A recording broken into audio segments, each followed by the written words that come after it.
Volume पे आवाज check कर लीजिए, आवाज ठीक आ रही है। हम लोग आज भगवत गीता के 16वें अध्याय के 11 से 15 यानी कि ऑलमोस्ट 5 श्लोक हम पढ़ने का प्रयास करेंगे।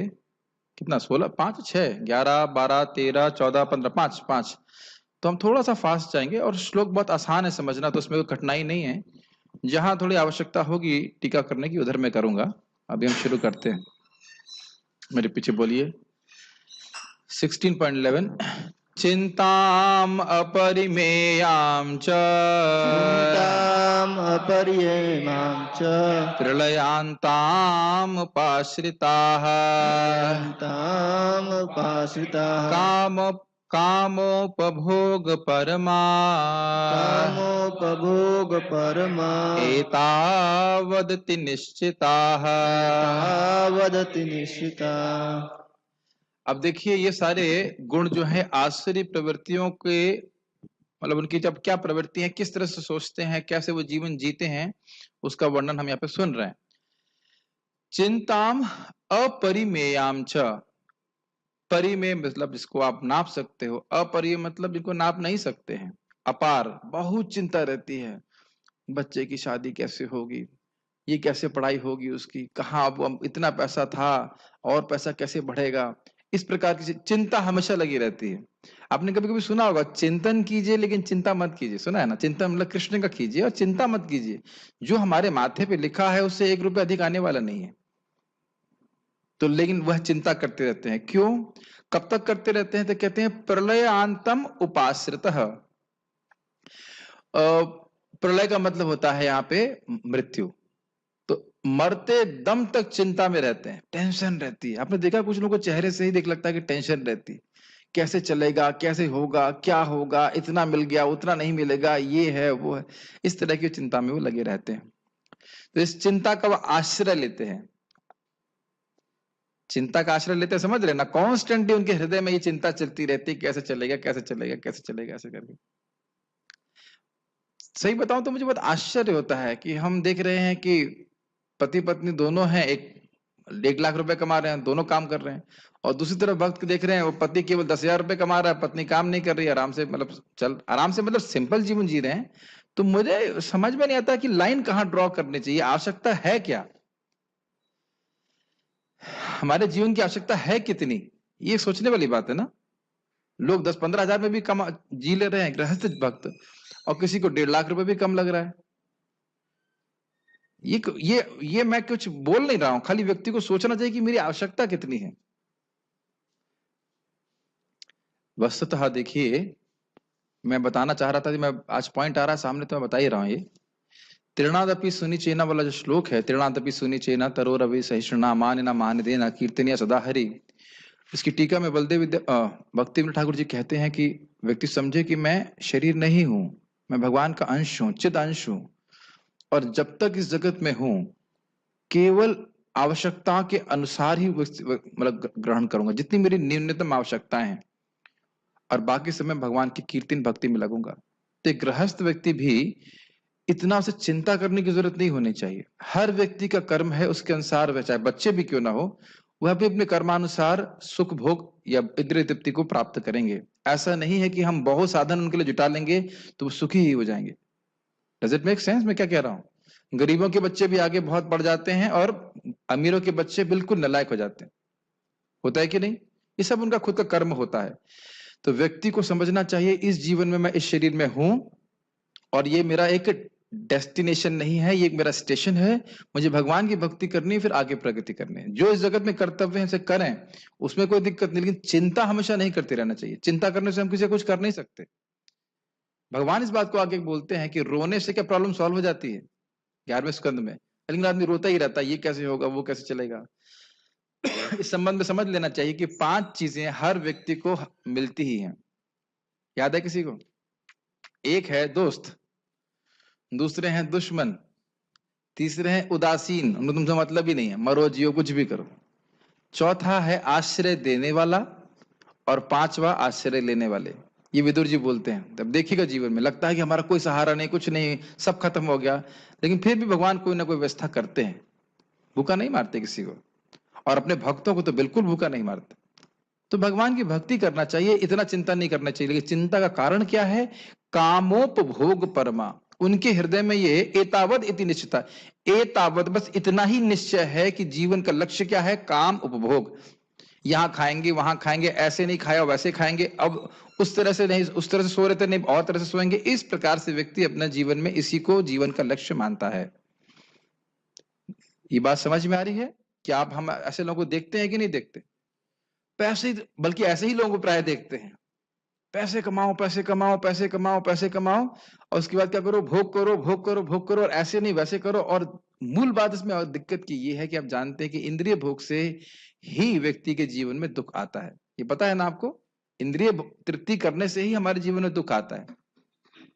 तो इसको ना समझ करके आप देख रहे हैं, ये पूरा साइकिल समझ रहे हैं, बहुत ही विशियस साइकिल है। व्यक्ति बहुत इंद्रिय तृप्ति की इच्छा है, अब उसके लिए बहुत मेहनत कर रहा है, उसके बाद इंद्रिय तृप्ति प्राप्त करता है, भोग प्राप्त करता है, और उससे दुख मिलता है। तो वस्तुतः वह दुख प्राप्त करने के लिए चिंता कर रहा है कि मुझे दुख कम प्राप्त हुए हैं, कैसे और दुख अधिक प्राप्त होंगे।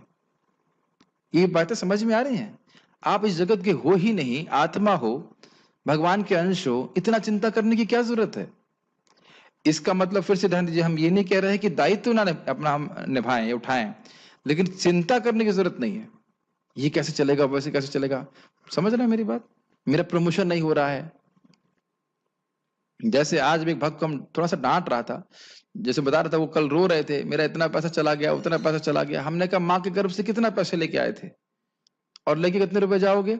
और साथ ही इसकी चिंता नहीं कि इतने साल बीत गए, मेरा भजन नहीं हुआ, कुछ मेरा जप नहीं हुआ, इसकी कोई चिंता नहीं। तो क्या कारण आप देख रहे हैं इस चिंता का?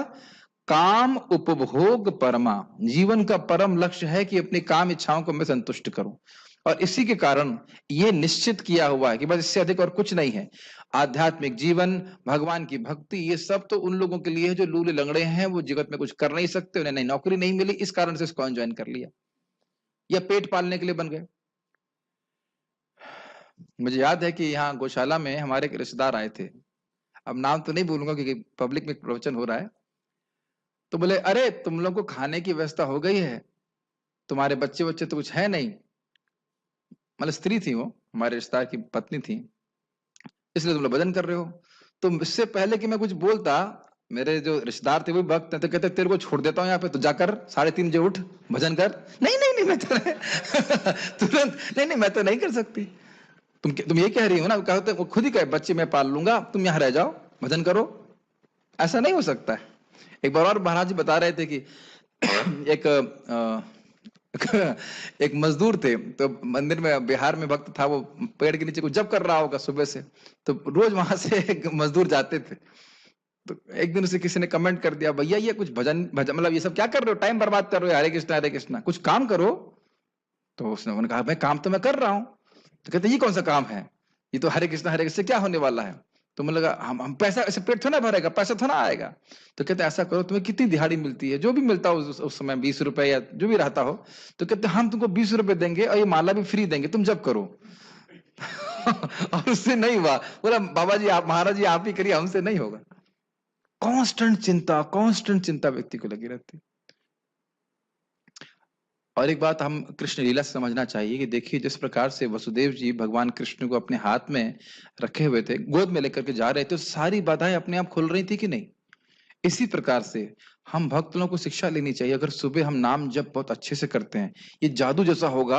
आपको देखेंगे भौतिक आपकी जो भौतिक परेशानियां हैं वे भी धीरे धीरे करके भगवान की कृपा से सब सलट जाएंगी। कहेंगे कि ये खराब है, बिजनेस खराब है, ये परेशानी वो परेशानी है। आप कृष्ण की चिंता करिए, और ये मैं नहीं बोल रहा हूं, भगवान स्वयं बोल रहे हैं। मत चित्तः सर्व दुर्गाणी मत प्रसादा तरिष्यसि। तुम चित्त को मुझ में लगाओगे तो मेरी कृपा से तुम सारे दुर्ग यानी कठिनाइयों से पार हो जाओगे। तो चिंता ना करके भक्त ये सोचता है, हाँ चिंता भक्त को एक जरूर होती है कि कैसे मैं कृष्ण की सेवा कर सकता हूं, कैसे मैं कृष्ण की कीर्ति को विश्व में प्रसारित कर सकता हूं। लेकिन यह चिंता आप जानते हैं आध्यात्मिक चिंता है कि नहीं? ये चिंता भक्त को होती है, कल मैं सुबह मंगल आरती के लिए उठ पाऊंगा कि नहीं, या मैं जब कर पाऊंगा कि नहीं। चिंता होती है आप लोगों को? किसी को लगता नहीं अरे होगा होगा, नहीं होगा नहीं होगा? नहीं, जो सच्चा भक्त है उसे चिंता होती है। यह चिंता होती कहीं मैं माया में ना पड़ जाऊं। तो ये सब अच्छी चिंता है, ये सब ठीक है। लेकिन यह चिंता करना कि खाने को मिलेगा कि नहीं, यह सब नहीं। खाने को किसी को नहीं मिल रहा है यहाँ पे, सबको मिल रहा है। और जो भक्त नहीं उनको भी मिल रहा है, तो भक्तों को क्यों प्राप्त नहीं होगा? ठीक है। तो आपने क्या सीखा? क्यों उनको चिंता होती है? क्योंकि कामोपभोग परमा, काम इच्छाओं को ही वह तृप्त करना चाहते हैं। तो व्यक्ति हमेशा चिंता में रहेगा, ये नहीं मिला, वो नहीं मिला, हाय वो कैसे मिलेगा, हाय ये कैसे मिलेगा, ये बात। ठीक है। क्या ये सब आप दुनिया में देखते हैं कि नहीं देखते हैं? हाँ, तो ऐसा नहीं है कि दुनिया में हमें दिखाई नहीं पड़ता है। और इसका मतलब नहीं क्योंकि 2 बड़े बड़े दांत होंगे। असुर का मतलब ये नहीं कि दांत बड़े बड़े होंगे, सींग निकला होगा। आसुरिक प्रवृत्ति को भगवान ने बता रहे हैं। ठीक है। एक बात महाराज बहुत अच्छा बोलते हैं कि जिसने माँ के गर्भ में रक्षा करी है, वो क्या जीवन में रक्षा नहीं करेगा? माँ के गर्भ में कोई जीने लायक स्थान तो होता नहीं है, तो वहां पे भगवान ने रक्षा करी तो आगे व्यवस्था करेंगे। एक और भक्त लोग कुछ बोलते हैं कि जिसने मुंह चीरा है वो खाने के लिए भी देगा। ये भी इंटरेस्टिंग पॉइंट है, खाने के लिए दिया। एक और भक्त बोलते हैं, अरे भाई तो अपना तुम्हारा कर्म भुगवाना है, तुमको जिंदा रखेंगे ना। ये काफी अच्छा पॉइंट है। आपको आपका कर्म दुख सुख दुख देना है तो भगवान जिंदा रखेंगे कि नहीं रखेंगे? तो व्यवस्था करेंगे खाने पीने की, कोई दिक्कत नहीं है। अनुवाद। उनका विश्वास है कि इंद्रियों की तुष्टि ही मानव सभ्यता की मूल आवश्यकता है। इस प्रकार मरण काल तक उनको अपार चिंता होती ही रहती है। आप यही देख लीजिए, मुझे तो थोड़ा बहुत भी मैं ऐसे न्यूज मिल जाती है कि चाइना वहां युद्ध कर रहा है, किसके लिए? वो साउथ चाइना सी में, यहाँ हम बना लेंगे, ये कर लेंगे। तो व्यक्तिगत रूप से और सामाजिक रूप से ये चिंता बनी रहती है। ऐसा नहीं सोचना चाहिए कि जो प्राइम मिनिस्टर बन गया, प्रेसिडेंट बन गया, उसको कोई चिंता नहीं है कि नहीं? चिंता लगी रहती, कैसे जीतेंगे। आप देखो अलेक्जेंडर को कितनी चिंता थी उसको, कैसे मैं राज्य बढ़ाऊंगा, ये करूंगा। और फिर उसने, आप जानते, जब मर रहा था तो दोनों हाथ ऐसे खाली छोड़ के गया था। आपको पता होगा ये बात, जब उसको संस्कार कर रहे थे उसका, इस प्रकार से। नहीं पता ये बात? हाँ, यस। गीता भूषण टीका। मृत्यु काल तक वे साध्य वस्तुओं को एकत्रित करने के असंख्य विचारों में नियोजित रहते हैं, और इस कारण से उनके जीवन का उद्देश्य केवल इंद्रिय विषयों में डूबना ही होता है, क्योंकि उनका ऐसा दृढ़ निश्चय होता है कि इसके अलावा इस जीवन में कुछ नहीं है, और मरने के बाद अगले जीवन में सुख का तो कोई प्रश्न ही नहीं है। कुछ पॉइंट्स को समझिए। साध्य समझते हैं? साध्य का मतलब यह वस्तु प्राप्त हो जाए तो बड़ा अच्छा लगे, ये मोबाइल मिल जाए, ये कार मिल जाए, या वो वस्तुएं मिल जाए। मैं कभी कभी उदाहरण देता हूं, देखो मुझे न तो कार चलाना आता है और न कहीं कार से जाने की इच्छा है, दोनों ही बातें हैं। आप हमारे ड्राइवर से पूछ लीजिएगा, आप लोग कभी देखते भी नहीं होंगे मैं जाता हूं ऐसे।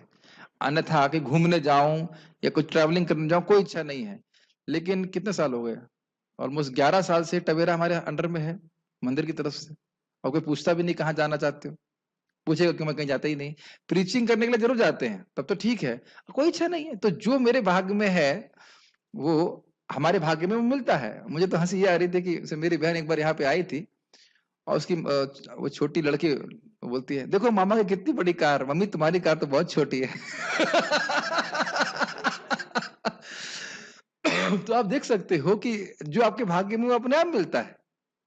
और अद्भुत बात है कि वो स्पृहा भी नहीं उसके लिए कि हमें कार मिले, हमें ये मिले, कुछ नहीं है। केवल एक ही स्पृहा है कि कृष्ण, ये जो नाम सुख आप दे रहे हो, चाहे आप टॉयलेट साफ करवाओ चाहे कुछ करवाओ, बस ये रोज मिलता रहे, बस ये चिंता है, ये चाहिए हमको, ये हमारा साध्य है कि नहीं? जिस भी भक्त को नाम जब में अच्छा लगता होगा, इच्छा आती है ना कि क्या करें, ऐसा ऐसा रोज जब हमका रोज हमारा होता है कि नहीं? कब वो दिन आएगा भगवान की मैं सभी का सम्मान कर सकूंगा, कब मैं आपका नाम प्रचार कर सकूंगा, ये सब इच्छाएं होती हैं, ये हमारा साध्य है और इसमें हम लोग सुखी होते हैं। लेकिन यहाँ क्या साध्य है? ये मिल जाएगा तो बड़ा अच्छा होगा। हमारे ड्राइवर साहब बता रहे थे कि उनको फितूर लग गया, एग्जाम्पल से समझ में आ जाता है, मोबाइल लेने का। तो 14, मैंने कहा भाई सस्ता वाला ले ले, नहीं 14,000 रुपए का मोबाइल लेना है। अब वो बाद में उसने लोन लिया मंदिर से, ये वो करके फोन तो ले लिया।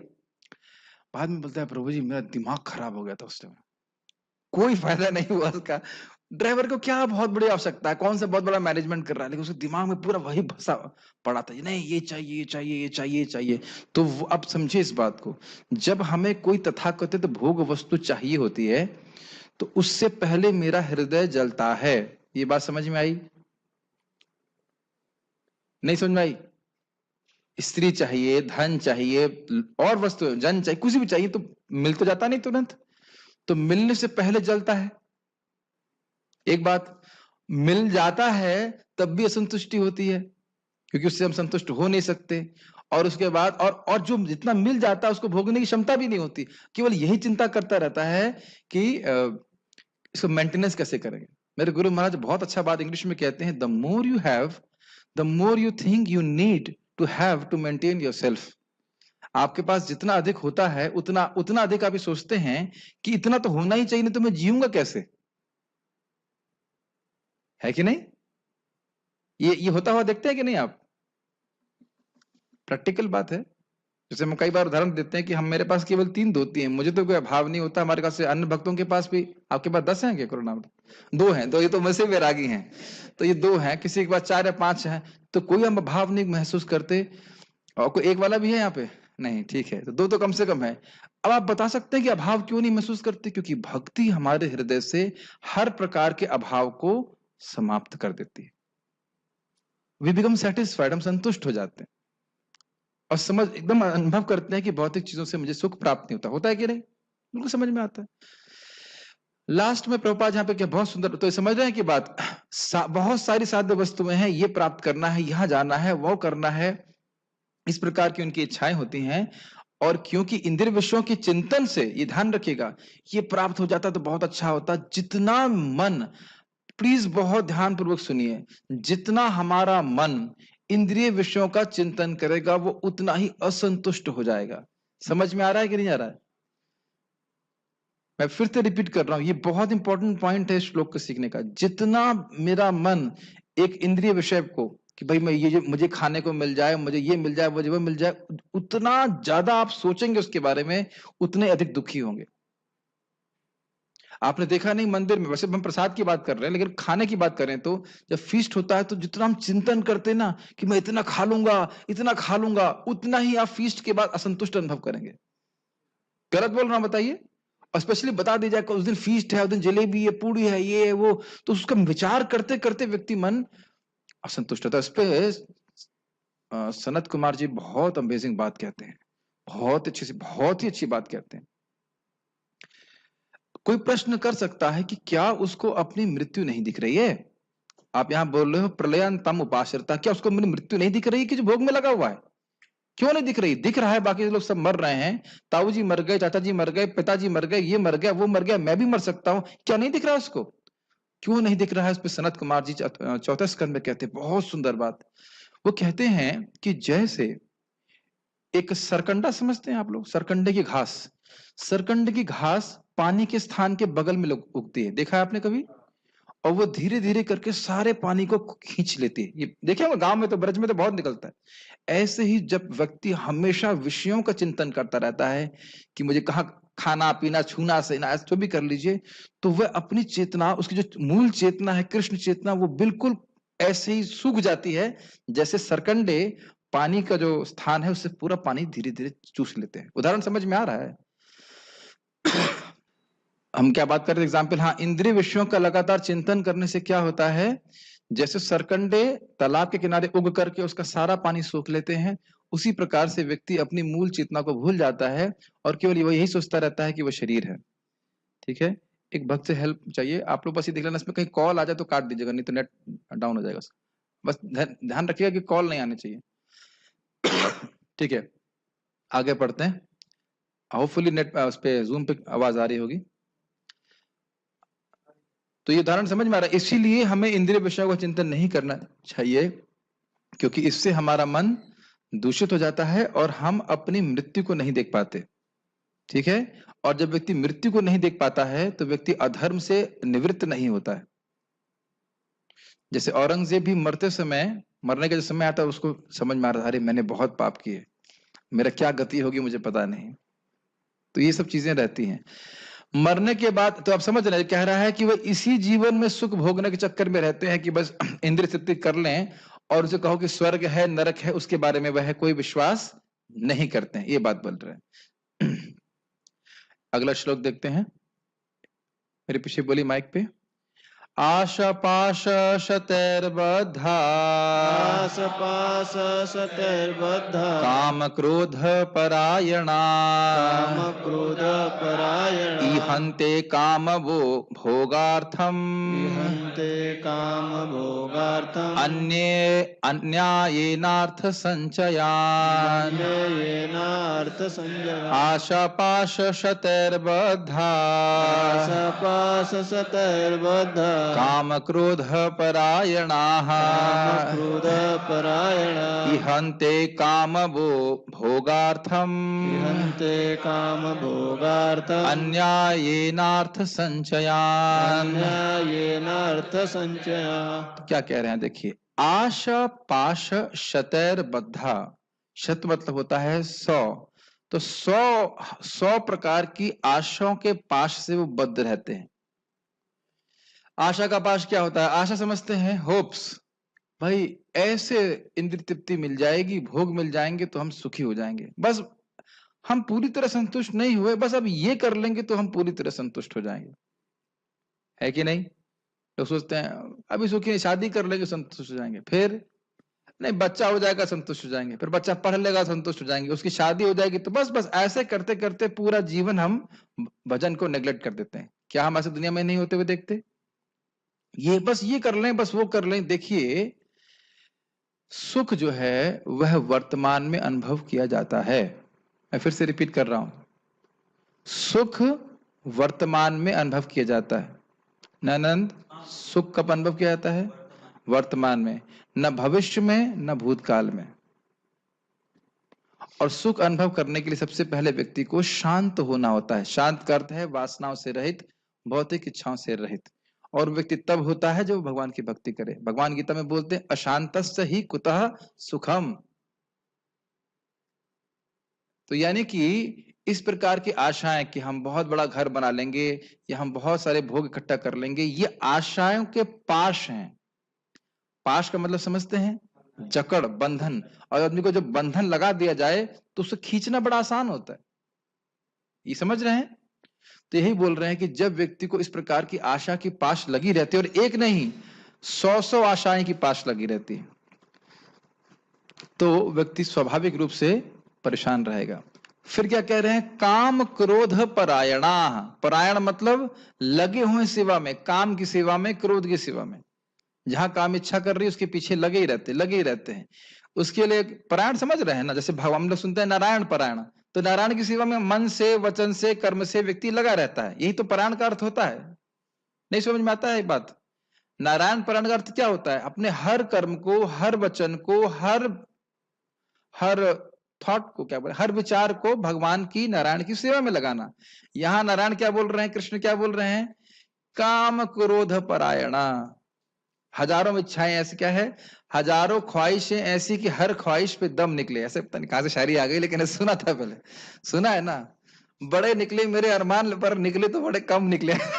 ऐसी एक्चुअली ये लोग भी विजडम देते हैं इस प्रकार से। इतनी इच्छाएं हैं, ये मिल जाए, वो मिल जाए, यहाँ खा लूं, वहां खा लूं, उसी में पूरा जीवन व्यर्थ हो जाता है। एक एक इच्छा को पूर्ण करने में कितनी मेहनत लगती है।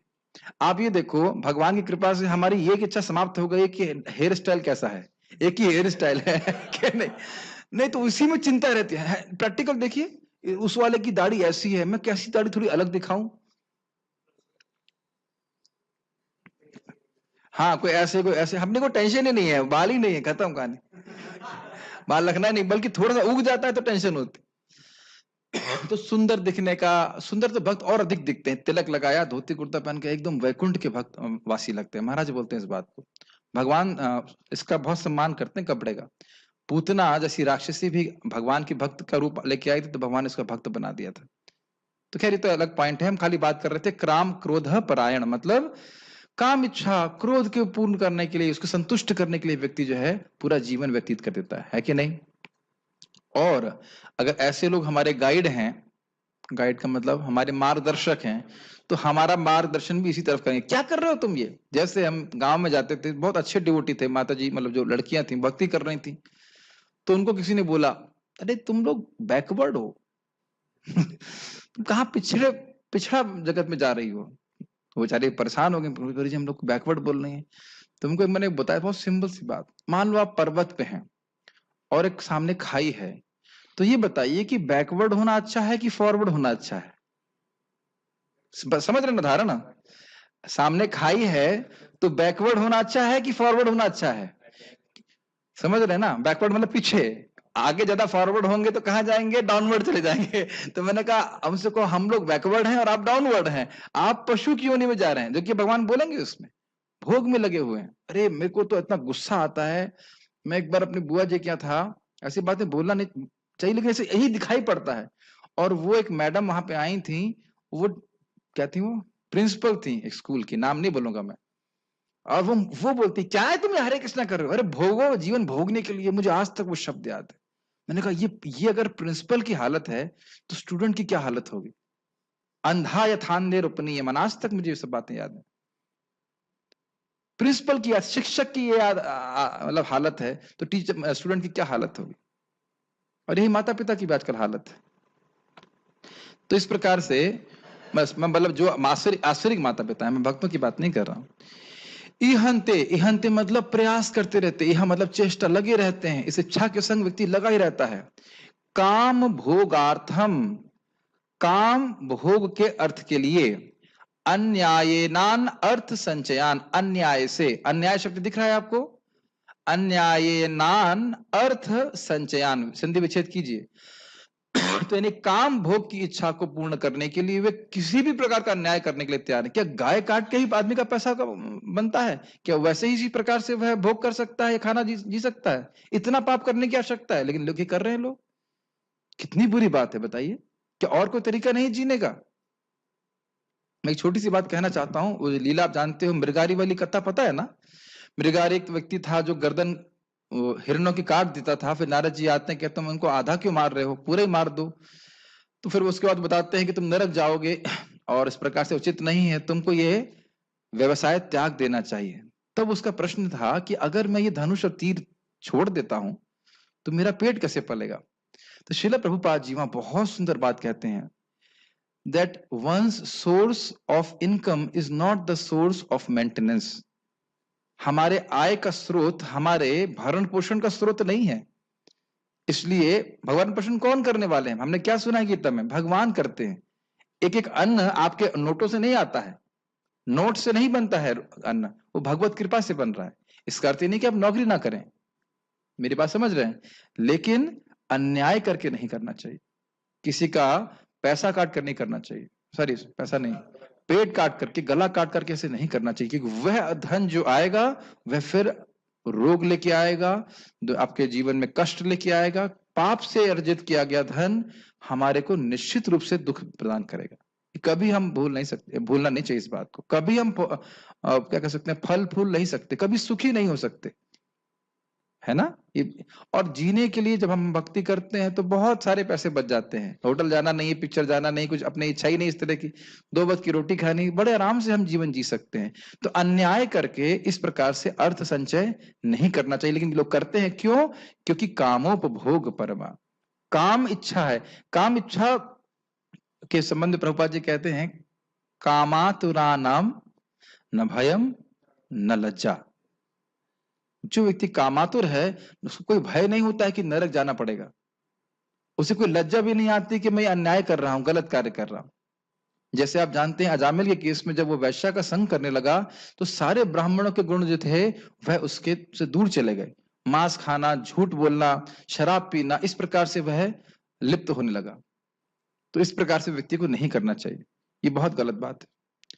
और सब देख रहा है, देखने वाला देख रहा है और दंड देने वाला भी देख रहा है, ठीक है। कभी कभी हम लोग बोलते भी है ना, अरे ऊपर वाले से डरो है, कोई ऊपर वाला नहीं, कुछ नहीं है। ऐसा नहीं है, ऊपर वाला देखता है। एक्चुअली ऊपर वाला ही नहीं, वो अंदर वाला भी है, अंदर ही बैठे बैठे देख रहे हैं कृष्ण। वे लाखों इच्छाओं के जाल में बंधकर तथा काम और क्रोध में लीन होकर इंद्रिय तृप्ति के लिए अवैध ढंग से धन संग्रह करते हैं। तो अवैध ढंग से धन संग्रह करने का कारण क्या सीखा आपने? काम उपभोग, काम इच्छा, भोगने की इच्छा के कारण व्यक्ति ऐसा करता है। और भगवान का नाम क्यों बड़ा फायदेमंद है? क्योंकि हरे कृष्ण मंत्र जप करने से हृदय से काम ही गायब हो जाता है। कल एक प्रश्न आया था कि काम क्रोध इत्यादि इतनी जल्दी क्यों नष्ट नहीं होते हैं। उसका कारण है कि हम नष्ट करना भी नहीं चाहते हैं।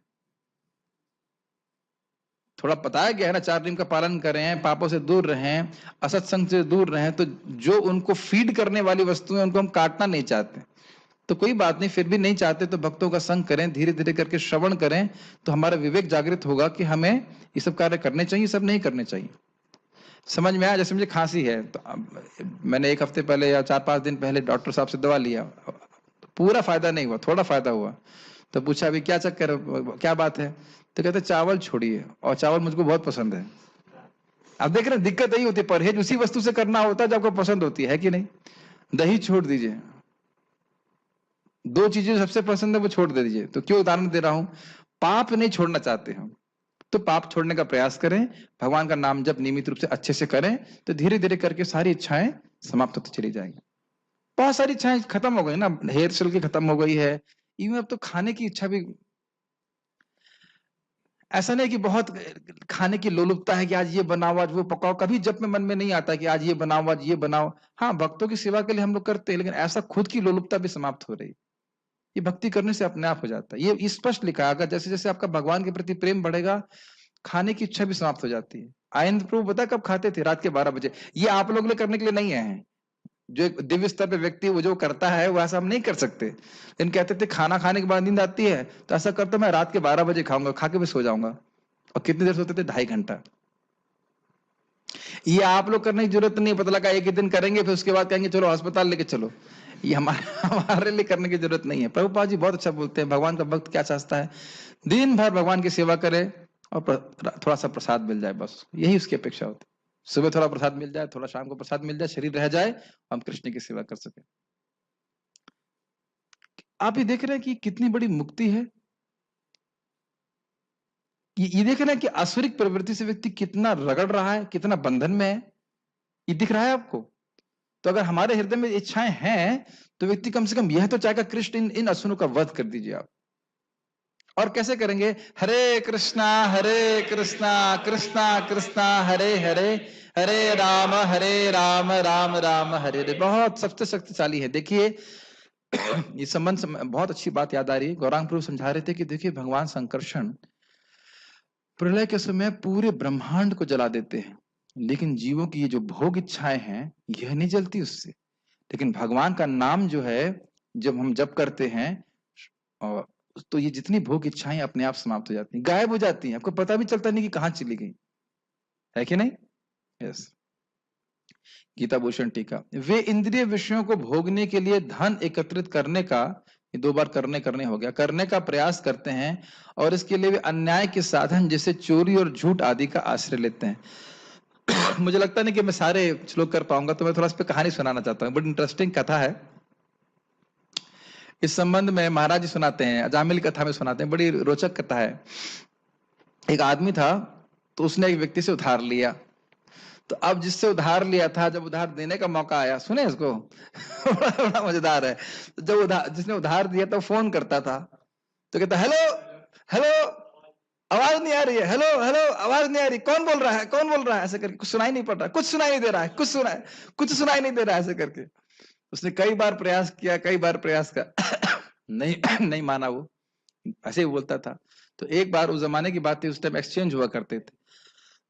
तो इस व्यक्ति को जिसने उधार दिया था, उसको लगा कि हमने कुछ, लग रहा है लाइन में गड़बड़ है, इसलिए सुना नहीं पड़ रहा। तो एक्सचेंज वाले के थ्रू उसने बोला, फोन करवाया, एक्सचेंज वाला भी लाइन पे था। तो बोला कि देखो भाई, ये एक्सचेंज वाले को जिसने उधार दिया, तो बोलता है देखो मैं फोन कर रहा हूं और ये व्यक्ति कह रहा है कि सुनाई नहीं पड़ रहा, कुछ दिक्कत है क्या? तो एक्सचेंज वाले ने कहा नहीं, लाइन तो बिल्कुल ठीक है। एक्सचेंज वाला बोला भाई देखो, तुमने इनका धन लिया था और जो है तुमका धन वापस कर दो। हेलो, कुछ सुनाई नहीं दे रहा है, कुछ सुनाई नहीं दे रहा है। तुरंत उसने आवाज जो है कर देना बंद कर दिया। कह रहा कुछ सुनाई नहीं दे रहा है। तो फिर एक्सचेंज वाला कहता है अरे भाई, मैं ये कह रहा हूं कि तुमने इनका धन लिया था, इनका उधार तुम वापस कर दो। तो कहता है अरे भाई, कुछ सुनाई नहीं दे रहा है। फिर उसके बाद बोलता है अरे मुझे कुछ सुनाई नहीं दे रहा है, तुम्हें सुनाई दे रहा है तो तुम दे दो। समझ रहे हैं? तो इस प्रकार से लोग झूठ बोलते हैं और बचने का प्रयास करते हैं। जैसे हमारे यहाँ भी एक, हमारा लैपटॉप लेके चला गया है, हमें उसको रिपेयर के लिए दिया और उसने उधारी लिया, उसको वापस ही नहीं कर रहा है। और अब कहते हैं हम कहें बस बस प्रभु जी आ रहा हूँ, बस अब आपको मंडे को आपको रसीद मिल जाएगी एकदम। मैंने कहा रसीद तो आई नहीं। प्रभु जी बुखार पड़ गया मेरे को, तो आए नहीं। अरे प्रभु जी वो हैदराबाद से आए नहीं। मतलब 1000 तरह के बहाने उसके बाद। और प्रभु जी बस कल तो पहुंच ही जाएगा, आपको मतलब वेडनेसडे को मिल जाएगा, आपको फोन करने की जरूरत नहीं, मतलब आप लैपटॉप के लिए फोन नहीं करोगे, बाकी हर चीज के लिए फोन कर सकते हैं। हाँ कि सेवा में हम हाजिर हैं, हम समझ गए कि हमने भी खाएगा, खा लिया उसने, हजम भी कर लिया और डाइजेस्ट कर लिया, अभी वापस देने वाला नहीं है। इस प्रकार से लोग धोखेबाजी करते हैं और सोचते हैं कि स्पेशली भक्तों के संग चीटिंग करके वो जी जाएंगे। मैं उनको पहले ही समझाया, बेटा बहुत वापस कर दो, नहीं तो भगवान जब वापस लेंगे तो भिखारी बना के वापस लेंगे। ये समझ नहीं पाते हैं, भगवान जब वापस लेंगे भक्तों का सामान छीनोगे, हमारा तो कुछ है नहीं, मंदिर की संपत्ति तुम चुराओगे, ऐसी बुरा भोगना पड़ेगा कि कोई लिमिट नहीं। जैसे कभी कभी लोग कहते हैं कि ये इस स्थान पे लोग भूखे क्यों मर रहे हैं, क्योंकि उन्होंने किसी को भूखा मारा है, किसी का अन्न छीना है, इसलिए ऐसा भोग रहे हैं। अन्यथा भगवान के राज्य में कोई भूखा नहीं मर सकता। तो इसलिए अन्याय करने से पहले सोच लेना चाहिए कि दंड मिलता है भगवान की तरफ से। भगवान ईश्वर है, समर्थ है, धर्म का पालन नहीं करते हैं तो निश्चित रूप से दंड मिलता है। तात्पर्य, आश्चर्य लोग मानते हैं कि इंद्रियों का भोग ही जीवन का चरम लक्ष्य है और वे आमरण इसी विचारधारा को धारण किए रहते हैं, मतलब मरते दम तक। वे मृत्यु के बाद जीवन में विश्वास नहीं करते, सब यही है, स्वर्ग नरक यही है, ऐसे करके वे ये नहीं मानते कि मनुष्य को इस जगत में अपने कर्म के अनुसार विविध प्रकार के शरीर धारण करने पड़ते हैं। बहुत सुंदर बात है। यहाँ क्या सभी एक का वजन एक ही प्रकार से है? क्या सभी की बुद्धि एक प्रकार से है?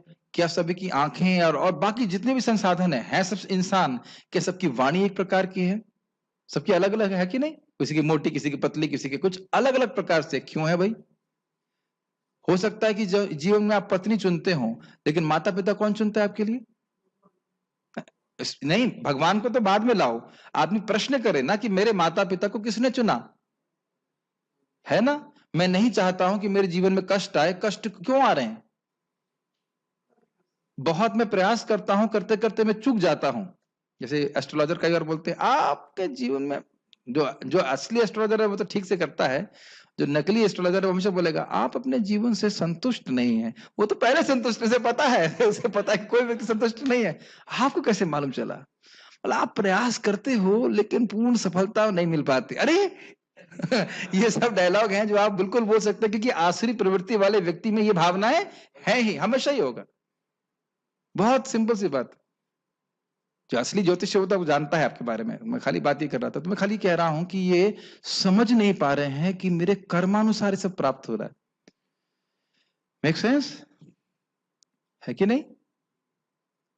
जीवन के लिए उनकी और दूसरा, कर्म भी देने वाला एक व्यक्ति है। जैसे कोई व्यक्ति यहाँ पे कार्य करता है, उसने उसकी अटेंडेंस लगती है, तो अटेंडेंस के आधार पर कोई व्यक्ति देखता है और फिर उसको सैलरी दी जाती है। सैलरी अटेंडेंस के आधार पर दी जा रही है, लेकिन अटेंडेंस को देखने वाला एक व्यक्ति होता है और फिर वह सैलरी निश्चित करता है, देता है। ये बात समझ में आ रही है कि नहीं आ रही है? तो क्या अटेंडेंस शीट, आपकी अटेंडेंस अपने आप आपको सैलरी दे देगी? ये बात समझ में आ रहा है? तो कर्म एक जड़ वस्तु है, केवल कर्म से आपको प्राप्त कुछ नहीं हो सकता। कर्मणा दैव नेत्रेणा जंतोर इह उपपत्ति। हमारे कर्मानुसार और भगवान की अध्यक्षता के अनुसार प्रकृति हमें हमारे कर्मानुसार एक विशेष शरीर और सुख दुख इत्यादि देती है। ये बात समझ में आ रही है? इसमें क्यों हम बोल रहे हैं बात? क्योंकि कर्म है, लेकिन उस कर्म का फल देने वाला ईश्वर है, भगवान कृष्ण है। ऐसा नहीं कि बिना ईश्वर के कर्म ही आपको कुछ फलीभूत, कुछ फल प्रदान कर रहा है। Does it make sense? क्या कह रहे हैं?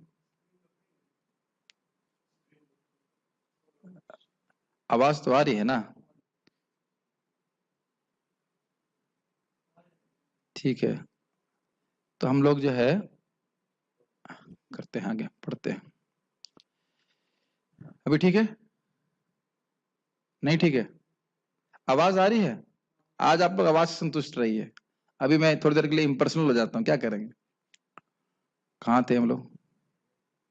जीवन के लिए उनकी योजनाओं का अंत नहीं होता और वो एक के बाद एक योजना बनाते रहते हैं जो कभी समाप्त नहीं होती। कितना सुंदर शिला प्रभुपाद जी का तात्पर्य है। देखिए, जगत में व्यक्ति को गृहस्थ आश्रम में प्रवेश करने का अधिकार बिल्कुल है, लेकिन उसकी योजना यह भी होनी चाहिए कि वो बाहर भी निकले इससे। केवल प्रवेश का अधिकार है और बाहर निकलने का अधिकार नहीं है, या उसके लिए योजना नहीं है, ये नहीं बोला जा रहा। ये वैदिक सभ्यता नहीं है। कम से कम 50 साल के बाद व्यक्ति को केवल भक्ति करनी चाहिए। ये योजना बना करके प्रवेश करना चाहिए। जैसे महाराज कई बार बोलते हैं कि चोर घर में घुसता है लेकिन बाहर निकलने का रास्ता पहले ही देख लेता है ना। उसी प्रकार से कोई व्यक्ति गृहस्थ आश्रम में प्रवेश करे, कोई दिक्कत नहीं है। दिक्कत तो आश्रम में आएंगी, लेकिन वैसे महाराज अच्छा बोलते हैं सिवा कि श्रम तो गृहस्थ आश्रम में ही होता है, बाकी सब में तो श्रम होता ही नहीं है उतना, लेकिन सबसे अधिक श्रम उसी में लगता है। तो खैर कोई बात नहीं, प्रवेश किया है, लेकिन बाहर निकलने की भी प्लानिंग होनी चाहिए। और नहीं तो मरते दम तक व्यक्ति ऐसा सोचता रहता है। देखिए मैंने आंखों से देखा था, हमारे दादाजी, मैंने पहले भी एग्जाम्पल दिया था, मर रहे हैं, हल्दी है कि नहीं, चावल है कि नहीं, मर रहे हैं ऑन द डेथ बेड। और आपको बताया गया था ना कि कहाँ मरना चाहिए, घर में कभी नहीं मरना चाहिए।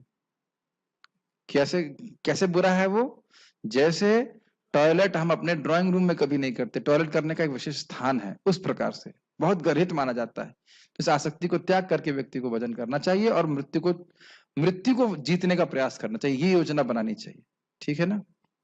और योजना बनाने की कोई जरूरत नहीं, बहुत सिंपल है। भगवान का नाम जप कीजिए, 16 माला जप कीजिए, 4 नियमों का पालन करिए, आपकी योजना क्लियर है, भगवान का नाम स्पष्ट मिल जाएगा। हमें ऐसे व्यक्ति की ऐसी आसुरी मनोवृत्ति का निजी अनुभव है जो मरणाकाल तक अपने वैद्य से अनुनय विनय करता रहा कि वह किसी तरह उसके जीवन की अवधि 4 वर्ष बढ़ा दे, क्योंकि उसकी योजनाएं तब भी अधूरी थीं।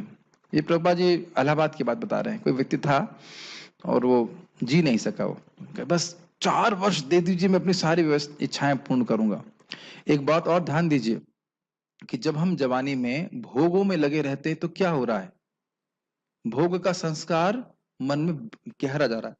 तो जितना हम भोग करते रहेंगे उतना ही बुढ़ापे में जब इंद्रियां शिथिल हो जाएंगी और फ्रस्ट्रेशन हो जाता है, क्योंकि अब भोग इच्छा तो है लेकिन भोग को करने की शक्ति हमारे पास नहीं है। ये बात समझ रहे हैं ना। आपने देखा कभी कभी मरते मरते भी लोग कहते हैं हम क्या पानी पूरी खिला दो, देखा आपने कभी ऐसे? कभी देखा नहीं आपने? घर में मरते हैं लोग, हमें हमें हमें छोले भटूरे खिला दो, ऐसे कोई शक्ति नहीं है इस प्रकार। हाँ हाँ, मतलब कुछ भी वो इच्छाएं रह जाती हैं। और यदि हमने इंद्रिय संयम किया है, भगवान की भक्ति करी है, तो सोचिए कितना सुंदर होगा। जैसे जैसे हमारा शरीर वृद्ध हो रहा है, इंद्रियां शिथिल भी हो रही हैं, तो भी वो इधर भोग की इच्छाएं समाप्त हो रही हैं। और आप देखो, मैं एग्जाम्पल दूंगा परम पूज्य लोकनाथ महाराज का, कितना उनका उत्साह है भक्ति करने का। 6-6 घंटे, अभी भी मैं कहता 3-4 घंटे कीर्तन तो मैंने महाराज को साक्षात करते हुए सुना है। तो जवानी से जो भक्ति कर रहे हैं तो भक्ति का उत्साह बढ़ता जाता है, बुढ़ापे में कम नहीं होता है। परम पूज्य राधा गोविंद महाराज जी कितने बीमार हैं, उनके शिष्य उनके पर्सनल सर्वेंट संतुष्ट कृष्ण प्रभु बोल रहे थे, महाराज आप रेस्ट कीजिए। भागवत सुना रहे थे उनको पढ़ पढ़ के, तो कह रहे थे महाराज आप रेस्ट कीजिए। तो महाराज ने वो सिंपल शब्द बोला, वाक्य बोला, आपको पता नहीं है कि मेरा रेस्ट क्या है? ये भागवत सुनना ही मेरा रेस्ट है। जब ऐसे भक्तों को हम सुनते हैं ना तो हमको बहुत लगता है काश काश ये हमारी स्थिति इस प्रकार से हो जाए, हम भजन करते रहे, भक्ति करें हमारे आंखों के सामने। प्रभुपाद जी तो हम आंखों से देखे नहीं, मतलब एक्चुअली फिजिकली नहीं देखे, उनके शिष्यों को हम देख रहे हैं किस प्रकार से भक्ति में लगे पड़े हैं। जैसे जन निवास प्रभु सदामा प्रभु बता रहे थे कि जो मायापुर में वो थे और उस दिन एकादशी को रात्रि जागरण कर रहे थे, तो देखा कि जन निवास प्रभु 1 बजे ऑल्टर से बाहर आ रहे हैं और उन्होंने पूछा कि आप प्रभु जी आप अभी क्या कर रहे हैं? तो प्रभु जी उसको छुपा दिए बात को और बोले कि तुम क्या यहाँ पे क्या कर रहे हो? और फिर अपने पास तुरंत अपने रूम में चले गए। एक बार उन्होंने उनसे पूछा गया कि राधा माधव से हमने सुना है कि आप बातचीत करते हैं और सब कुछ करते हैं, तो कुछ आपने आपसे कुछ इंटरेक्शन हुआ, कुछ लीला हुई, कुछ आपने बात की हो तो आप बताइए। तो उन्होंने बोला कि उन्होंने मुझे कहा है कि कुछ बताना मत किसी को। तो हमारे गुरु महाराज ने कहा, परम पूज्य राधानाथ महाराज ने, आपको और कुछ कहने की जरूरत नहीं है। समझ में आई बात या नहीं आई? नहीं, ये कहने का अर्थ है कि राधा माधव से बात कर रहे हैं और बताने की क्या जरूरत है आपको। ऐसे ही वो जगन्नाथ जी का ड्रेसिंग कर रहे थे वहां पे मायापुर में, बहुत शुद्ध भक्त हैं, बहुत अच्छे डिवोटी हैं। तभी मैंने सुना कि वो कुछ उनका पिन लगी रहेगी जगन्नाथ जी के, तो बलराम जी आए और जोर से उनको झापड़ मारा वो बेचारे नीचे गिर पड़े थे। आप लोग डरेंगे, लेकिन एक्चुअली ये बहुत बड़ी कृपा है। ये जिससे कृष्ण प्रेम करते हैं, इस प्रकार का आदान प्रदान करते हैं। मुझे याद है कि मैं 2007 जनवरी दिसंबर में वहां पे था और प्रभु जी भगवत गीता प्रवचन कर रहे थे। मुझे बात आज तक याद है। वो बोले कि बहुत बहुत सिंपल है, बहुत सरल है, बहुत अच्छी बात बोल रहे हैं। वृंदावन धाम जो है और मायापुर और पुरी इत्यादि, ये तो प्रलय में भी नष्ट नहीं होता है। तो आप यहाँ चले जाइए, भगवान की भक्ति करिए और भगवान के धाम चले जाइए। बहुत सिंपल, कितना इजी है ना। उन लोग इतना श्रद्धा से बोला, तुमने कहा हाँ दैट्स अ गुड आइडिया। फिर मैंने जनवरी में ज्वाइन कर लिया था। बड़े सुंदर डिवोटी। तो हमारे भी हृदय में अच्छा आता है ना कि बलराम जी का थप्पड़ खाने की शक्ति तुम्हारे पास नहीं है कि कृष्ण हमसे भी कभी बात करें। देखिए जब गोप कुमार जाते हैं, हमारी भी इच्छा है, हमारी ऐसा नहीं कि हमारी कोई जीव इच्छा खत्म कर देता। जब कृष्ण उसको पहली बार बोलते हैं, पुकारते हैं, बस वो पागल हो जाते हैं उसको सुन करके। वो पागल हो जाते हैं सुन करके। तो कृष्ण का वचन जब हमारे कभी कान में जाएगा कि उनकी जो जो देह से, उनके दिव्य विग्रह से जो सुगंध निकलती है वह नाक में जाएगी, व्यक्ति पागल हो जाएगा। इस प्रकार की इच्छा लेकर के व्यक्ति भजन करता कि किसी दिन मुझे कृष्ण का साक्षात दर्शन प्राप्त होगा, भगवत प्रेम मिलेगा। इस प्रकार की चुल्लर, क्या कहते हैं, चिल्लर, हाँ, चिल्लर सुखों में भक्त नहीं लगता, जो कि जानवरों को भी प्राप्त हो जाते हैं। आहार, निद्रा, भय, मैथुन इत्यादि के। तो ऐसी योजनाएं अधूरी रह जाती हैं। ऐसे मूर्ख लोग यह नहीं जानते कि वैद्य क्षण भर भी जीवन को नहीं बढ़ा सकता। जब मृत्यु का बुलावा आ जाता है तो मनुष्य की इच्छा पर ध्यान नहीं दी जाता। प्रकृति, जैसे कि आजामिल के केस में आप देख लीजिए, वो सोचा था मेरा बच्चा है, पत्नी है, कितना सुखी हूं, और इतने में यमदूत आ गए। और अभी हम बता रहे थे ना कि हम जिनसे मृदंग खरीदने जाते थे तो उसको फोन किया, तो उसके पहले लड़के ने उठाया, उसके भाई ने उठाया, तो कहता दुकान बंद है। क्यों दुकान बंद है? कहता भाई वो मर गए, हार्ट अटैक आया, मर गए। मुश्किल से 40 साल का व्यक्ति था। कितने लोग इस प्रकार से हम मरते हुए देखते, अरे वो मर गए, ऐसे करके। तो इसलिए ध्यान रखना चाहिए इस बात का। प्रकृति के नियम किसी को निश्चित अवधि की आगे क्षण भर भी भोग करने की अनुमति प्रदान नहीं करते। आश्चर्य मनुष्य, बहुत सुंदर बात है ये, बहुत सुंदर बात है ये। प्रकृति कभी यही नहीं सोचेगी कि इसके बच्चे छोटे हैं। मेरे एक रिश्तेदार हैं, उनकी पत्नी गर्भवती थी और उनको बोला कि तुम रोटी बनाओ हमारे लिए गरम, उतनी देर में खत्म हो गए। प्रकृति ये नहीं सोचती कि इसके होने वाले बच्चे का ध्यान कौन रखेगा। ये देखिए, मैं जो एग्जाम्पल सच्ची, एकदम सच्ची घटनाएं बोल रहा हूं। तो इसलिए ये सोचना कि हम बच्चे का पालन कर लें और भजन करेंगे, ये करेंगे, वो करेंगे, प्रकृति बिल्कुल टाइम नहीं देने वाली। कर्मानुसार जब तक हमें जीना है जिएंगे और फिर समाप्त। तो अपने दायित्व तो करें, लेकिन अपनी सदगति के विषय में हमेशा व्यक्ति को सोचना चाहिए। इस संबंध में बहुत अच्छी बात भक्ति समित महाराज बोलते हैं। कहते हैं कि अगर आप एक समुद्र में डूब रहे हैं तो किस चीज का अहंकार हम कर सकते हैं? सुंदरता का, धन होने का, बुद्धि का, किस चीज का अहंकार कर सकते हैं बताइए? और यदि अहंकार कर रहे हैं तो क्या ये बुद्धिमानी है? हम लोग बार बार इस जन्म मृत्यु रूपी संसार में डूब रहे हैं, किस बात का अहंकार है बताइए? कोई अहंकार नहीं रखना चाहिए। और कलयुग में तो ऐसे भी कोई योग्यता नहीं है। तो भगवान के चरणों में गिर करके यही कृष्ण बलराम से प्रार्थना करना चाहिए। रोज ये मंगल आरती में जाएं या दर्शन करें या रोज सुबह उठें, यही बोलना चाहिए, भगवान मैं अनादि काल से आपको भूला हुआ हूं, अब मैं आपके सामने आऊं, कृपया मुझे स्वीकार कर लीजिए, मुझे रिजेक्ट मत कीजिए। वैसे कृष्ण रिजेक्ट नहीं करते हैं, लेकिन अगर एक बार भी कृष्ण को इस प्रकार से कोई बोलता है, भगवान का कहते हैं मेरा व्रत है कि मैं उसे कभी नहीं त्यागता हूं, मुझे अपनी सेवा में किसी तरह छोटी मोटी जैसी भी सेवा में लगाए रखिए। आसुरी मनुष्य जो ईश्वर या अपने अंतर में स्थित परमात्मा में श्रद्धा नहीं रखता, केवल इंद्रिय तृप्ति के लिए सभी प्रकार के पाप कर्म करता रहता है। ये समझ में आ रहा है? वो नहीं सोच रहा है कि भगवान हृदय में बैठे देख रहे हैं, वो सोचता कोई नहीं देख रहा है मेरे को, अब मैं पाप कर सकता हूं, या फिर कोई देख भी रहा हो तो मुझे रोक कौन सकता है, इस प्रकार की बात, या मुझे दंड कौन देगा। वह ये नहीं जानता कि उसके हृदय के भीतर एक साक्षी बैठा है। परमात्मा प्रत्येक जीवात्मा के कार्यों को देखता रहता है। जैसा कि उपनिषद में कहा गया है कि एक वृक्ष पे में 2 पक्षी बैठे हैं, एक पक्षी कर्म करता हुआ टहनियों में लगे सुख दुख रूपी फलों को भोग रहा है और दूसरा उसका साक्षी है। ये कौन उदाहरण समझ रहे हैं? एक पेड़ की शाखा में दो पक्षी हैं, एक पक्षी फल खा रहा है और दूसरा पक्षी है वो देख रहा है। और देखने वाला पक्षी कौन है? परमात्मा। और खाने वाला पक्षी कौन है? जीवात्मा। वो जीवात्मा हम सभी लोग हैं इस प्रकार से। लेकिन आसुरी मनुष्य को ना तो वैदिक शास्त्र का ज्ञान है, ना कोई श्रद्धा है। दो बातें महत्वपूर्ण है। अरे ज्ञान नहीं है तो कम से कम सुनना तो चाहिए, लेकिन क्या बोलेंगे, अरे ये तो किसी इंसान ने लिख दी है। इस प्रकार की वो बातें करते हैं, तो फिर उनको ज्ञान हो भी नहीं पाता है। अतएव वह इंद्रिय भोग के लिए कुछ भी करने के लिए अपने को स्वतंत्र मानता है, उसे परिणाम की परवाह नहीं होती। जैसे लोग शराब पी रहे हैं, धमाधम शराब पी रहे हैं, और ये नहीं सोच रहे हैं कि एक बार जीवन में किसी ने शराब पी है तो उसको नरक में ले जाकर पता नहीं कितने साल तक, बहुत साल तक मुंह खोल करके गरम लोहा पिलाया जाता है। कोई अवैध स्त्री संग कर रहा है तो स्त्री की वही जो रूप लता हो पता नहीं, लोहे की मूर्ति, तब तो लोहे की मूर्ति को उसको आलिंगन कराया जाता है कि अब कर आलिंगन भैया तू। मांस खा रहा है तो ऐसे स्थान पे भेज देंगे जहां वो दूसरे का मांस खाएगा, वो उसका मांस खाएगा, ऐसे करके स्थिति है। और बहुत सारे पापों का, नरकों का वर्णन है, या 5वें स्कंद में प्रेरणा लेने के लिए पढ़ सकते हैं।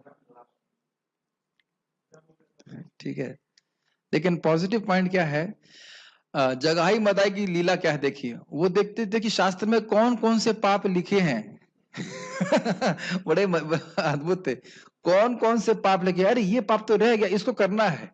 घर जलाना चाहिए, घर जलाने को वाले को ये दंड मिलता है तो यही पाप करेंगे, पता ना आपको। वो नोट करते थे कि ये पाप रह गया, टिक मारते थे, ये हो गया, ये हो गया, ये हो गया, ये हो गया। और उनका भी उद्धार महाप्रभु की कृपा से हुआ। क्या वो श्लोक है? दीनहीन जत छिलो हरि नाम उधारिलो, तार साक्षी जगाई मधाई, तार साक्षी जगाई मधाई। जो दीनहीन थे, एकदम नीच कुल के नीच व्यक्ति थे, उनका भी उद्धार हरि नाम में किया। क्या कौन क्या प्रमाण है? तो कहते तार साक्षी जगाई मधाई। तो इस पे भक्ति चैतन्य महाराज कह रहे थे, यदि आप सबसे पतित भी होना चाहते हैं तो क्षमा कीजिएगा, वह स्पॉट आपको नहीं मिल सकता। समझ में आया? यदि आप सबसे पतित होना चाहते हैं तो वह स्पॉट भी नहीं मिल सकता, क्योंकि वह स्पॉट तो जगाई मधाई ने ले लिया है, नंबर 1 है वो। तो उनका उद्धार हो गया तो हमारे लिए भी आशा है। प्रभुपाद इस बात को बोलते हैं, तात्पर्य में भी बोलते हैं कि जो अजामिल जैसे व्यक्ति का उद्धार हो गया, तो जो लोग उतने पापी नहीं हैं उनका भगवान के नाम से क्यों नहीं उद्धार हो जाएगा? लेकिन करना पड़ेगा। ठीक है, उसे परिणाम की परवाह नहीं रहती। जैसे मैंने जकाय मदाई का उदाहरण दिया, वो ढूंढ ढूंढ कर पाप कर रहे थे। ठीक है, अगले श्लोक को हम कल देखेंगे। कोई प्रश्न किसी भक्त का है तो हम देख लेते हैं। यस प्रभु, शानु प्रभु का फाइनली प्रश्न है। प्रश्न है, बोलिए प्रभु जी। जैसे मान लीजिए कोई भक्त मतलब भगवान के शरण में चला जाता है, हाँ। तो उसका प्रारब्ध भगवान बदल सकते हैं? नहीं नहीं, भगवान कमजोर है, उसका प्रारब्ध बदल नहीं सकते। कैसे प्रश्न कर रहे हो? अच्छा प्रश्न है। प्रश्न ये है कि अगर कोई भगवान की शरण में जाता है तो उसके प्रारब्ध चेंज कर सकते हैं। देखिए, कल एक प्रश्न आया था बहुत सुंदर कि हम चाह रहे हैं कि हमारे पाप, हम चाहते हैं हमारे पाप नष्ट हो जाए, लेकिन नष्ट होते नहीं हैं। तो उसमें परम पूज्य गौर कृष्ण महाराज बड़ा सुंदर कहते थे, अरे देखो भगवान ये नहीं कह रहे हैं कि पाप छोड़ के आओ, भगवान कह रहे हैं धर्म छोड़ करके आओ। सर्व धर्मान परित्यज्य, ये नहीं बोले सर्व पापान परित्यज्य, सर्व धर्मान परित्यज्य माम एकम शरणं व्रज अहम त्वाम सर्व पापेभ्यो मोक्षयिष्यामि मा शुचः। तुम हरे कृष्णा कृष्णा कृष्णा हरे हरे, हरे राम राम राम हरे हरे। यही भगवान की शरण लेना है। इसकी शरण ने उस तरह सोए नहीं। मान लीजिए आप भगवान को पुकार रहे हैं, हरे कृष्णा, ऐसा नहीं होना चाहिए। कम से कम सोए तो नहीं, है ना? पुकार रहे हो कि मुझे बचा लीजिए, मैं सो गया आदमी तो कैसे काम चलेगा? तो कम से कम हरि नाम करते हुए सोए नहीं, बड़े निष्ठा से हरि नाम जप करे तो भगवान उसके सारे पाप नष्ट करते हैं। प्रारब्ध की बात, शरण लेना तो प्रभु जी बहुत आगे की बात है। शरण लेना तो बहुत आगे की बात है। यद ब्रह्म साक्षाद कृति निष्ठयापि विनाशमायाति विना न भोगे, अपैति नाम स्फुरणे न तप्ते प्रारब्ध कर्मेति विरौति वेदः। श्रील रूप गोस्वामी जी नामाष्टक में कह रहे हैं कि जो व्यक्ति ब्रह्म पे तैल धारावत, तो ब्रह्मनिष्ठ होते हैं ना, निर्विशेष ब्रह्म पे ध्यान करते हैं, बिल्कुल पक्का ध्यान है उसका, उसको भी अपने प्रारब्ध कर्म भोगने पड़ते हैं। क्या बोला था मैंने? यद ब्रह्म साक्षात कृतनिष्ठयापि विनाश मायाति विना न भोगे, बिना भोग किए प्रारब्ध नष्ट नहीं होता। लेकिन अपैतु नाम स्फुरण न तत्ते प्रारब्ध कर्मेति विरौति वेद। सारे वेद कहते हैं कि हरे कृष्णा कृष्णा कृष्णा हरे हरे, हरे राम राम राम हरे हरे। अगर नाम जब केवल स्फुरण हो जाए, बोल जीभ से हो जाए, प्रारब्ध कर्म आपके नष्ट। तो कहेंगे आई तो मैं जी कैसे रहा हूं? ये कर्म, ये प्रारब्ध कृष्ण दे रहे हैं। ये बात समझ में आना चाहिए। समझ में आ रहा है? अगर भगवान मुझे तुरंत भगवान के धाम ले जाते तो आप ये प्रश्न किससे करते? समझ में आ रहा है? तो भगवान कुछ समय के लिए अपने भक्तों को इस जगत में लगते हैं, दुख भी देते हैं, सुख भी देते हैं, लेकिन कौन देता है? भगवान कृष्ण देते हैं। ये समझे इस बात को। रेशम समझते हैं? रेशम जीव गोस्वामी इस बात को बोलते हैं, रेशम जल जाता है लेकिन उसके धागे दिखते हैं। उसी प्रकार से भगवान अपने बड़ी अचिंत तरीके से अपने भक्तों के कर्म नष्ट कर देते हैं, लेकिन एक कर्माभास रखते हैं, कर्म का एक आभास मात्र।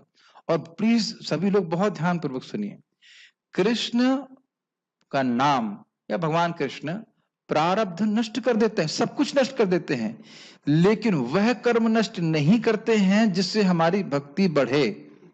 मैं फिर से रिपीट कर रहा हूं, बहुत ध्यानपूर्वक सुनिए। भगवान हमारे कर्म नष्ट कर देते हैं, लेकिन वह कर्म नष्ट नहीं करते हैं जिससे हमारी भक्ति बढ़े। और वह दुख के रूप में भी आ सकता है और सुख के रूप में भी आ सकता है। जब हम कुछ गलती करते हैं तो माता जी थप्पड़ मारती हैं, और वही माता प्रेम भी करती हैं। 2-3 एग्जाम्पल दूंगा। माता ही मीठा, क्या कहते हैं, जलेबी और मीठी मीठी वस्तुएं खिलाती हैं, और बंगाली में, स्पेशल बंगाल में होता होगा, और शायद नीम का जूस पिलाती थी माता के, हाँ पिलाती थी ना, तो वही माता नीम का जूस भी पिलाती है, लेकिन दोनों ही बच्चे के हित के लिए होता है। तीसरा एग्जाम्पल, माता खुद ही बच्चे को ले जाकर पोलियो के, क्या कहते हैं, इंजेक्शन, टीका लगवाते हैं ना, तो बच्चा रो रहा होता है, अरे क्या कर रही है मेरी माँ, या बहुत दर्द हो रहा है, लेकिन उससे आगे भविष्य में उसका बहुत बड़ा फायदा होने वाला है।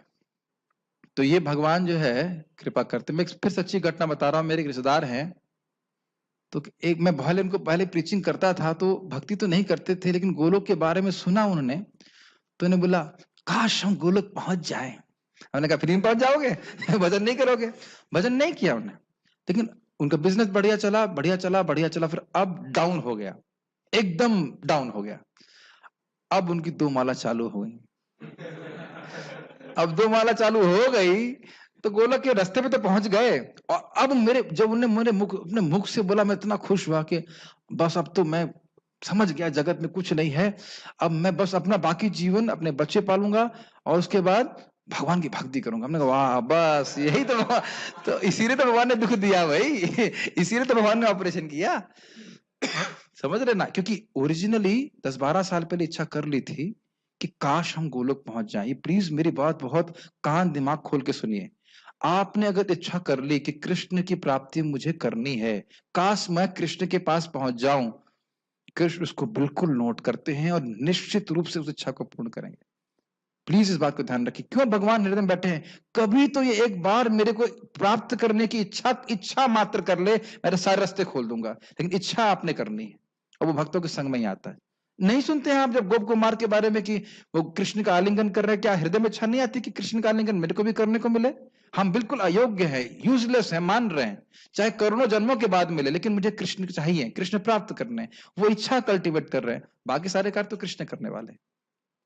मैं आप लोगों को प्रेरणा देने के लिए बात नहीं बोल रहा हूं, सब शास्त्रिक बात है। समझ रहे मेरी बात? तो इसलिए कभी कभी भगवान दुख देते हैं तो वह भी अच्छा ही होता है ना। और बात बताऊं आपको, ऐसी ऐसी बातें हैं ना शास्त्र में। 4थे स्कंद में आप नारद जी की सुनेंगे, जहां पे ये पुरजन उपाख्यान। आप लोग कभी बुरे सपने आए?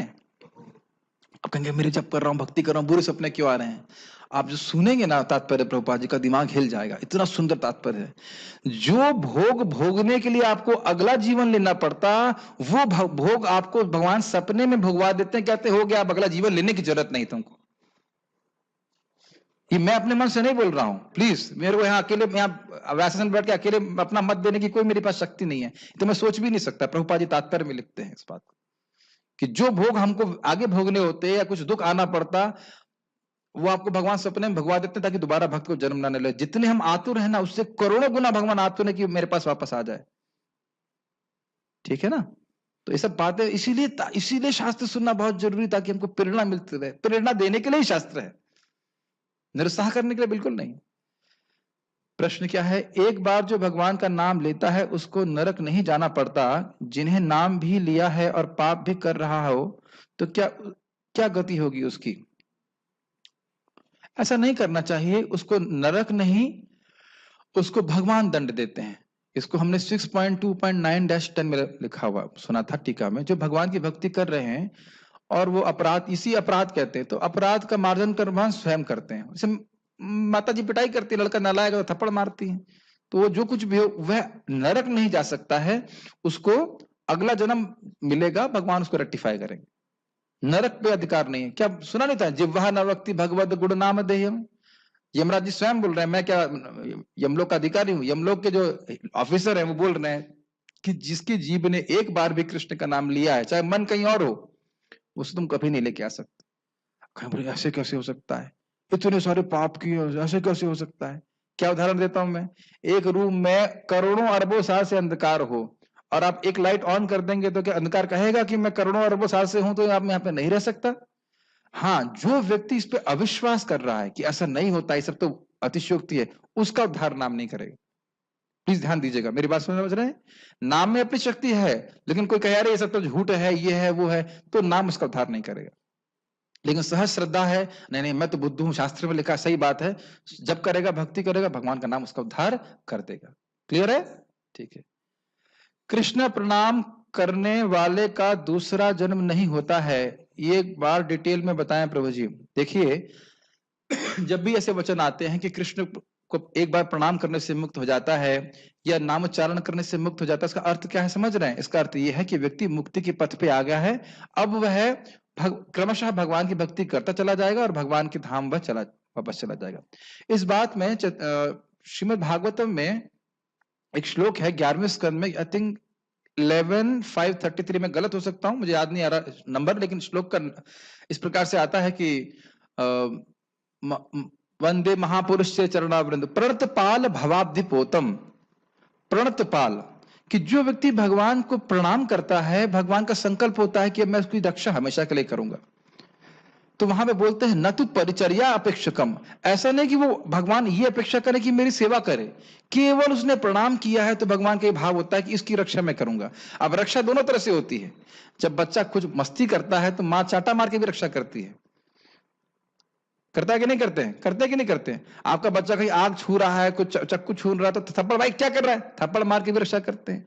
तो भगवान कुछ भी वो अपनी तरह से रक्षा करेंगे, लेकिन रक्षा जरूर करते हैं। ये व्यक्ति मेरा है, इसने मुझे प्रणाम किया, इसको मैं स्वीकार करता हूं। न तो परिचर्या और अपेक्षकम, ये नहीं कि वो परिचर्या करे, सेवक करे तब सेवक मानेंगे। ये सब भगवान की बातें हैं, शास्त्र की बातें हैं, सुनना चाहिए, समझना चाहिए, तो भगवान को प्रणाम करना चाहिए। और फिर हम ये शास्त्र में बात बोली गई है कि एक बार प्रणाम करने से मुक्त हो जाता है, तो उसका मतलब क्या है? जीवन में एक ही बार प्रणाम करेंगे? इसका मतलब यह है कि हम बार बार प्रणाम करेंगे, क्योंकि हमसे अपराध भी होता है, तो बार बार करने से अपराधों का मार्जन हो जाता है। व्यक्ति के कितने व्यक्ति के कितने गुण होते हैं, इसका क्या मतलब है? प्रश्न नहीं समझ पाया। कई बार रिलेटिव्स ने के यहाँ जाना पड़ता है, वहां टेंशन होती है कि कृष्ण का प्रसाद मिलेगा या नहीं, तो ये टेंशन होना सही है या गलत है? ये टेंशन होना सही है और जाना गलत है। समझ रहा है ना? ऐसे एक सिंपल सी बात है, जहां आपको टेंशन होगी जाने में, तो वहां क्यों जा रहे हो? वो रिश्तेदार क्या कर लेगा? बहुत अच्छा गुरु महाराज श्री बोलते हैं, परम पूज्य राधा गोविंद महाराज, तुमने दुनिया में सबको संतुष्ट कर लिया, तो सब लोग मिलके भी तुमको जिला देंगे क्या? बोलिए आशुतोष, सबको तुमने संतुष्ट किया, तुमको क्या एक सेकंड के लिए भी जिंदा रख सकते हो? और तुमने कृष्ण को संतुष्ट किया तो वो तो जिला ही रहे हैं। और तुमको अपना भगवान का धाम भी देंगे, और उनको संतुष्ट करना कितना आसान है, isn't it? तुलसी का पत्र दे दो, पानी दे दो, फल दो, उसी में संतुष्ट हो जाते हैं। भगवान महाराज बड़ा अच्छा बोलते हैं, कितने अच्छे बच्चे हैं, मान लो किसी के लड्डू गोपाल हैं या गौर निताई हैं, कभी बोलते ही नहीं कि ये ड्रेस लेके आओ, जो ड्रेस ले आते वो पहन लेते हैं, जो आप भोग लगाई वो खा लेते हैं।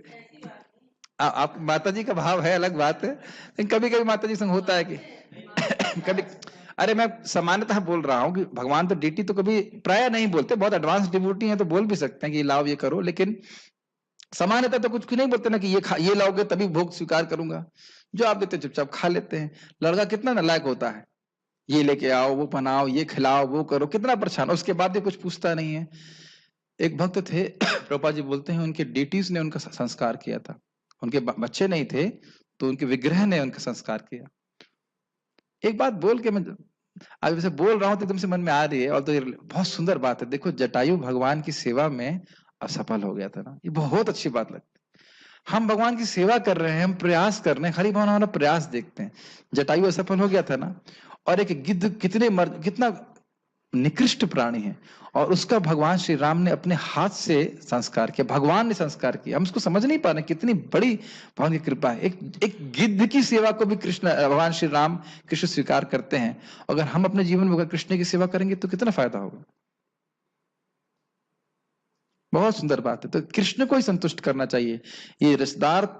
और बोलना चाहूंगा, शास्त्र पे लिखा गया है, महाराज से सुन रहा था कि जितने ज्ञाति संबंधी हैं यह व्यक्ति को दुख देने के लिए ही उसके पास भेजे जाते हैं। क्या गलत बोल रहा हूं? क्यों राजकुमार, गलत बोल रहा हूं, सही बोल रहा हूं?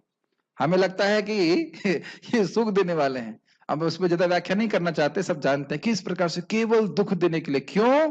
क्योंकि वे अपनी इंद्रिय तृप्ति चाहते हैं। जैसे अभी हमने देखा, जो व्यक्ति इंद्रिय तृप्ति चाहेगा वो आपको दुख देगा ही 100%। तो पहले समझ लीजिए कि वो दुख देने के लिए है। तो इसलिए टेंशन होना सही है, और इस रिश्तेदारी इत्यादि में जाना बिल्कुल गलत है। हमारी भी तो रिश्तेदारी है, हम लोग भी तो रोज इकट्ठा हो रहे हैं, आप लोग जूम पे इकट्ठा हो रहे हैं, कृष्ण कथा चल रही है, तो आप आइए, कोई टेंशन ही नहीं है। यहाँ टेंशन समाप्त हो जाती है। इसको भक्ति ठाकुर जी कहते हैं कृष्णेर संसारे कोरी छड़ी अनाचार। भक्तों के समाज में रहो, उनसे दोस्ती करो, उन्हें खिलाओ पिलाओ, और पाप सब छोड़ दो, ठीक है, तो टेंशन नहीं मिलेगी। बिल्कुल सही बात रोजी। लेकिन पेरेंट्स जबरदस्ती ले जाते हैं, क्या 5 साल के हैं, गोद में उठा के ले जाते हैं, तब क्या करें? आप टाइप कर रहे हैं तो उम्मीद है कि आप 3 साल के तो नहीं हैं कि नहीं? आप मीटिंग में आए हैं, सुन रहे हैं, समझ रहे हैं, तो देखिए एक चीज मैं समझ रहा हूं, बाकी सुनने वाले करें या ना करें, मैंने जीवन को अपने हिसाब से जिया है। मैं जब भक्त नहीं भी था, हमारे रिश्तेदार आते थे, मैं अपने पढ़ाई करता रहता था, उनसे मतलब नहीं, गया पैर छुए बुआ जी के, वापस आके पढ़ाई करते रहे, सुखी रहा। उन बातें मुझे पहले से पसंद नहीं थी। जिस दिन ज्वाइन कर रहा था उस दिन मम्मी भी रो रही थी, दीदी भी रो रही थी, पिताजी तो नहीं रो रहे थे, सब रो रहे थे, लेकिन ज्वाइन करना है। तो समझ रहे हैं, जब हमको समझ में आ गया कि भक्ति करना ही सबसे इंपॉर्टेंट है, अब हमें किसी की नहीं सुननी, इस मामले में किसी की नहीं सुननी। जबरदस्ती हमसे कोई नहीं कर सकता। कोई कहे कि तुम जबरदस्ती मांस खा लो, खा लेंगे क्या? कुएं में कूद जाएंगे। समझ रहे, ऐसा तो कोई नहीं करता कोई। तो ये सब बातें वीकनेस ऑफ हार्ट है, इससे कोई मतलब नहीं है। अपना विवेक देखना चाहिए, शास्त्र क्या बोल रहा है, मुझे जीवन का अपना कल्याण कैसे करना है, किसी के बोलने में नहीं आना चाहिए, शास्त्र को सुनना चाहिए, साधुओं की सुनना चाहिए, है कि नहीं? विवेक, इतना विवेक तो होना चाहिए ना। क्षमा कीजिए मैं थोड़ा कठोर हूं, लेकिन इस मामले में हमको पक्का रहना चाहिए। हम बहुत समय हो गया, रुकते हैं यहाँ पे। ओह, क्या प्रश्न है? एस्ट्रोलॉजी का चार्ट बोलने में हमें दिखाना चाहिए कि नहीं दिखाना चाहिए? आपने दिखा सकते हैं मटेरियल कैलकुलेशन करने के लिए, लेकिन ये नहीं सोचना चाहिए कि एस्ट्रोलॉजी से आपकी भक्ति बढ़ जाएगी। भक्ति केवल भक्ति करने से बढ़ती है। एस्ट्रोलॉजी से आप अच्छा, अगर एस्ट्रोलॉजर है तो आपके उसमें क्या कहते हैं उसको, मोटा मोटा बता सकता है कि कब नौकरी लगेगी, कब क्या होगा, इस प्रकार से। लेकिन हम लोग उससे भक्ति का उससे कोई संबंध नहीं है, कि भक्ति केवल भक्तों के संग से में भक्ति करने से बढ़ती है। ठीक है, स्टॉप हियर। हरे कृष्ण प्रभु। हाँ, अच्छा, शरीर के प्रति जो चिंता, ये कैसे चेंज कर सकते? हरे कृष्ण मंत्र के द्वारा। जैसे जैसे हरि नाम करते रहेंगे वैसे शारीरिक आसक्ति अपने आप कम होती जाएगी, तो इतना चिंता नहीं रहेगी। ऑब्वियसली अपने स्वास्थ्य का ध्यान रखना चाहिए, लेकिन अन्यथा कोई आवश्यकता नहीं कि शरीर के बारे में इतना सोचे व्यक्ति। केवल स्वास्थ्य ध्यान रखे ताकि भक्ति कर सके। जैसे हमारी मोटरसाइकिल का ध्यान रखते हैं ताकि हम उसे इधर से उधर जा सके, जैसे जैसे हम भक्ति करते हैं वैसे वैसे इस प्रकार से हम शरीर की आवश्यकताओं के परे जा पाते हैं। लेकिन स्वास्थ्य का ध्यान जरूर रखना चाहिए कि उससे हमारी भक्ति प्रभावित होती है। ठीक है, we shall stop here, it's quite late. Shrimad Bhagavad Gita की जय, श्रील प्रभुपाद की जय।